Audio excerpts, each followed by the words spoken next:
Sir, ಈಗ ರಾಜ್ಯದಲ್ಲಿ ಮತ್ತೊಂದು ಸದ್ದು ಮಾಡ್ತಾ ಇರೋ ಪ್ರಕರಣ ಹನಿ ಟ್ರ್ಯಾಪ್ಸ್ ಇವತ್ತು ಸುಪ್ರೀಂ ಕೋರ್ಟ್ಗೂ ಕೂಡ ಬಂದಿದೆ.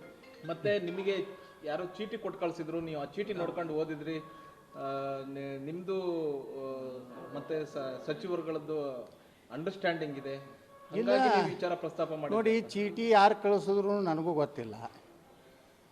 ಆ ಚೀಟಿಯಲ್ಲಿ ಬರೆದಂಥದ್ದು ಏನಾದರೂ ಹೇಳೋದಂದ್ರೆ ಎರಡೂ ಪಕ್ಷದಲ್ಲಿ ದೊಡ್ಡ ಕ್ರಾಂತಿ ಆಗ್ತದೆ.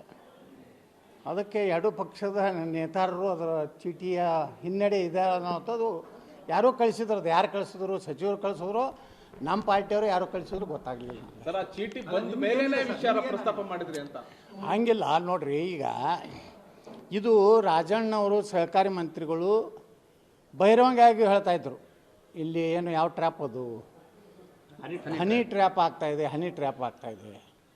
ಅದು ಹೇಳಿದ ಮ್ಯಾಗೆ ನಾನು ವಿಧಾನಸಭೆಯಲ್ಲಿ ಪ್ರಶ್ನೆ ಮಾಡಿದೆ.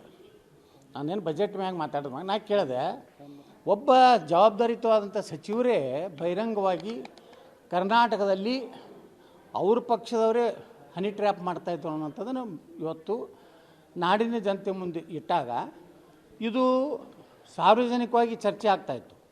ಮತ್ತು ಸದನ ನಡೆಯುವಾಗ ಯಾರು ಹನಿ ಟ್ರ್ಯಾಪ್ ಮಾಡ್ತಾ ಇರೋದು, ಯಾರನ್ನ ಬ್ಲ್ಯಾಕ್ ಮೇಲ್ ಮಾಡ್ತಾಯಿದ್ದಾರೆ, ಯಾಕೆ ಮಾಡ್ತಾಯಿದ್ದು ಅನ್ನೋಂಥದ್ದು ನಾನು ಪ್ರಶ್ನೆ ಮಾಡಿದ್ದೇನೆ. ಅದರಿಂದ ಕಾಂಗ್ರೆಸ್ನಲ್ಲಿ ಗಲಿಬಿಲಿ ಆಯಿತು. ಕಾಂಗ್ರೆಸ್ನಲ್ಲಿ ಒಂದು ರೀತಿ ಅವರಲ್ಲೇ ಒಂದು ರೀತಿ ಒಡಕು ಏನು ಆಗಿದೆ. ಇದಕ್ಕೆ ಕಾರಣ ಕಾಂಗ್ರೆಸ್ನಲ್ಲಿ ಯಾರಿದ್ದಾರೆ ಅನ್ನೋಂಥದ್ದನ್ನು ರಾಜಣ್ಣವ್ರ ಹೆಸರು ಹೇಳಿಲ್ಲ. ಆದರೆ ಆ ಅವರು ಹೇಳುವಂಥ ಸಂಕೇತಗಳು ನೋಡಿದ್ರೆ ಕರ್ನಾಟಕದ ಒಬ್ಬ ಮಹಾನ್ ನಾಯಕ ಇರ್ಬೋದು ಅಂತ ನನಗೆ ಅನ್ನಿಸ್ತದೆ. ಸರ್, ಈಗ ಮತ್ತೆ ಇನ್ನೊಂದು ಹೇಳಿದ್ರೆ ಹನಿ ಟ್ರ್ಯಾಪ್ ವಿಚಾರದಲ್ಲಿ ಚೀಟಿ ಬಂದ ವಿಚಾರದಲ್ಲಿ ನಮ್ಮ ಪಾರ್ಟಿಯವ್ರು ಕಳ್ಸಿದ್ರು, ಕಾಂಗ್ರೆಸ್ ಅವ್ರು ಕಳ್ಸಿದ್ರು, ಅದು ಗೊತ್ತಿಲ್ಲ. ಅದ್ರಲ್ಲಿ ಏನ್ ಸತ್ಯ ಇದೆ ಅದು ಹೇಳಿದ್ರೆ ಎಲ್ಲ ಗಾಬರಿ. ಅದು ಭಾಳ ದೊಡ್ಡ ಏನು ವಿಷಯ ಸರ್? ಅದು ಏನು ಮುಂದಿನ ದಿವಸನಾಗ ಹೇಳ್ತೇನೆ. ಅದನ್ನು ನಿಮ್ಮ ಪಾರ್ಟಿಯವ್ರು ಇದ್ದಾರೆ ಅದರಲ್ಲಿ, ಅದೇ ಹೇಳ್ತೇನೆ. ಮುಂದಿನ ದಿವಸನಾಗ ಅವ್ರು ಕಳಿಸಿದಂಥ ಚೀಟಿಯೊಳಗೆ ಏನಿತ್ತು ಅನ್ನೋದು ಅದ್ರದ್ದು ಅರ್ಥ ನೋಡಿಬಿಟ್ರೆ ಎರಡೂ ಪಾರ್ಟಿಯ ಮಹಾನ್ ನಾಯಕರು ಮನೆಗೆ ಹೋಗ್ಬೇಕಾಗ್ತದೆ ಅಷ್ಟೇ. ಈಗ ಹನಿ ಟ್ರ್ಯಾಪ್ ವಿಚಾರದಲ್ಲಿ ಬಿಜೆಪಿ ಅವರು ಅದನ್ನು ಟೇಕಪ್ ಮಾಡೋದ್ರಲ್ಲಿ ವಿಫಲರಾದ್ರ ಅಂತ.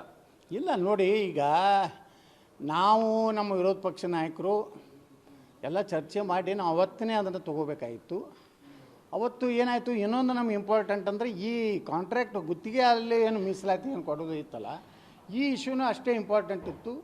ಅದರ ಹಿನ್ನೆಲೆಯಲ್ಲಿ ನಾವು ಮರುದಿವಸ ಅದನ್ನು ಟೇಕಪ್ ಮಾಡಿದೆ ಹೊರತು ನಮ್ಮ ಪಕ್ಷದಿಂದ ಆಗಲಿ ಯಾವುದೇ ರೀತಿಯಿಂದ ಗೊಂದಲ ಇರಲಿಲ್ಲ. ವಿರೋಧ ಪಕ್ಷದ ನಾಯಕರಿಗೆ ನಮ್ಮೆಲ್ಲರೂ ಒಕ್ಕಟ್ಟಾಗಿಯೇ ಅದನ್ನು ಅಟ್ಯಾಕ್ ಮಾಡಿದ್ದು. ಅದರಲ್ಲಿ ಯಾವುದೇ ರೀತಿ ಗೊಂದಲ ಇಲ್ಲ. ನಾವು ಟೇಕಪ್ ಮಾಡಲಿಕ್ಕೆ ಮತ್ತೊಂದು ಮಹತ್ವದ ಒಂದು ಇದನ್ನು ಹೋಗಬಾರ್ದು ಅಂತೇಳಿ ಎರಡೂ ಕೂಡ ನಾವು ಅಟ್ಯಾಕ್ ಮಾಡಿದ್ವಿ.